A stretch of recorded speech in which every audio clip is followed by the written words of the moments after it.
This is a double top situation. I told you guys to never buy calls at resistance or puts at support, because if we bought a call on SPY right here before it breaks and holds, it is more likely to go down than it is to go up, and you're going to get your faces ripped off. Yes, you have to wait for the break and hold. Then you can look at longing with a stop below it. Masterclass right now again. If you try to buy a call because you're getting FOMO, this is what I talked about Thursday, and you're like, it's going up and it's going to break, and you get a call here, you are more likely to bounce off resistance. That's why it's called resistance to the downside.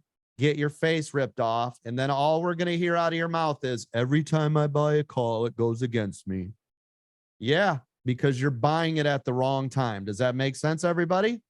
By breaking to the upside and holding, everybody. Oops, I almost went in too big. Don't want to give that back. Look at the break and hold of SPY. What would that possibly be? I don't know.